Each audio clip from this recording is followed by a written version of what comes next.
Geodetic North, an original short story by Jared I. McGee. Freezing to death? Ain't that bad as it turns out. Flashes of childhood. My little brother almost drowned at my 8th birthday party, but the distracted elderly church lady meant to be watching him pulled him from an early death in the last moments. Songs from family trips to Gulfport. The Lord said to Noah, there's gonna be a floody, floody. Those songs were non-stop for 16 round-trip hours. Lines of poetry whispered by the gnawing winds. Some work of noble work may yet be done? Maybe not, blustery one. Maybe not.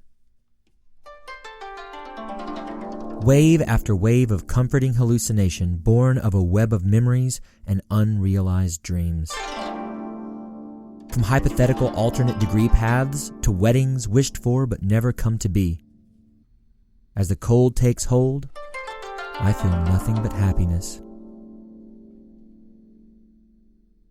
Certainly, trepidation hangs tightly in the initial hours of hypothermia and an ever-dropping body temperature. But that quickly becomes a distant memory, silenced by the echoes of was, what ifs, and what could be's. Before my hands become too cold to function, I write some letters to my family and some final thoughts in my journal, the latter being some last vain attempt at achieving immortality. I know I am close to my end. The letters are heartfelt and raw, but I stop my journal entry before I become too preachy and grandiose. My greatest fear in dying out here in the mountainous wilderness is that I will be compared to that self-righteous asshole from that Into the Wild book.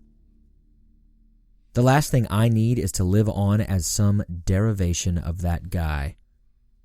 Derivative. It's enough to make me wake back up from the call of the cold just a bit. That possibility warms my blood. Unlike that guy, I have done my math. My equipment was sound and triply checked. My rations were beyond sufficient, even with extra days figured in. My ego was in check.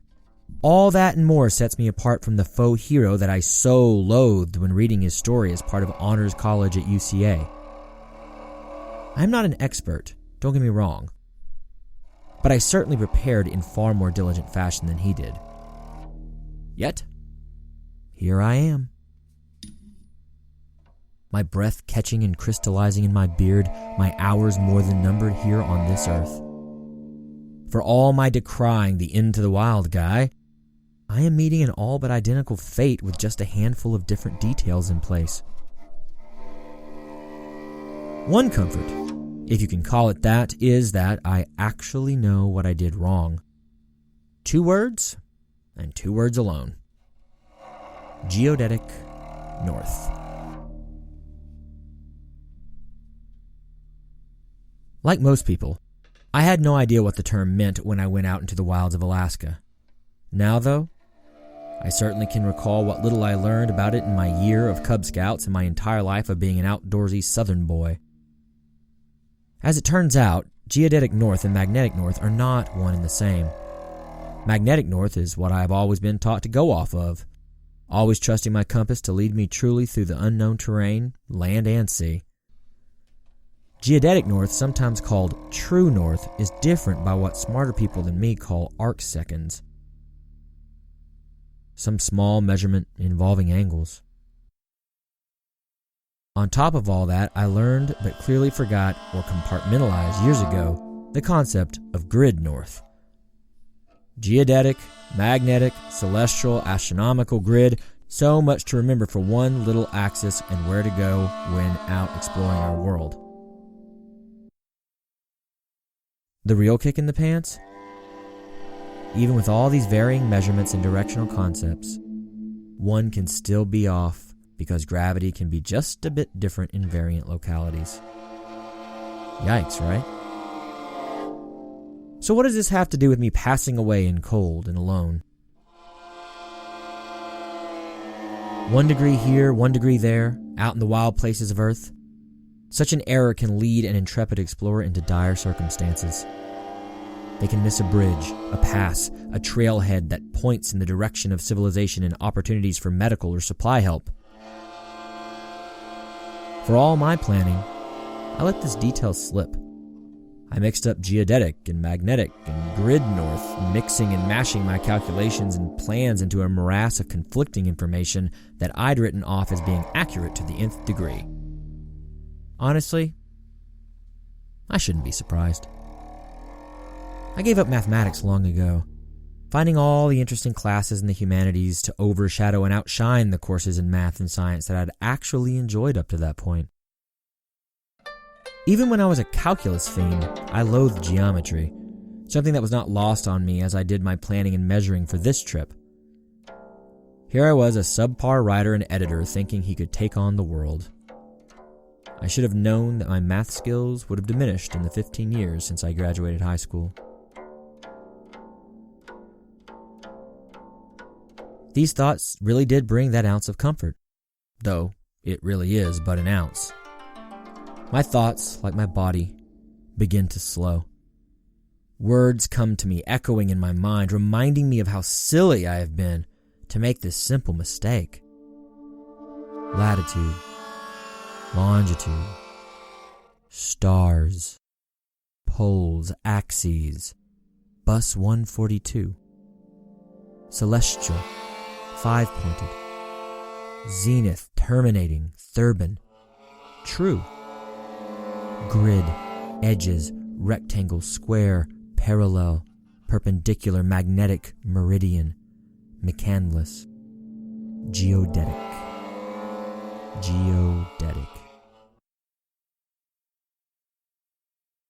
True north. I could never find it in my life. I never found my purpose. I won't get to marry, have kids. My purpose, no purpose. I wonder if anyone ever finds their true north. Wait, no. I know the answer to that. I've met several people over the years that have, be it through relationships, family, accomplishment, self-betterment. Maybe this is my true north. Here. Now. This last day or so of unadulterated thought and introspection, knowing I'll not make it back to the life I'd hit this trail to escape in the first place. My mother will miss me. My brother will miss me. Others will say, "How sad." And then we'll move quickly on. Post some non-committal words on Facebook and go back to it. Remember that I was once someone they said they loved before they needed change and disguised base animal instincts and very real human fears with logistics and more respectable things. So much clarity.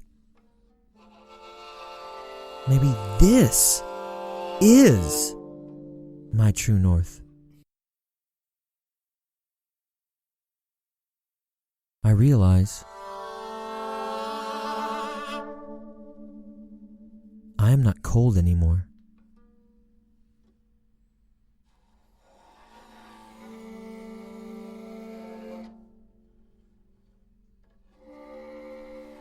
Thank you for listening to Geodetic North.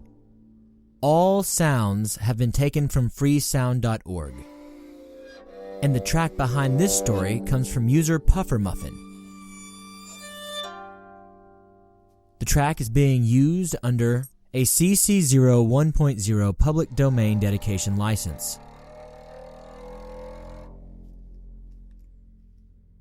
Next up is the final part of the multi-part story Sun Bowl.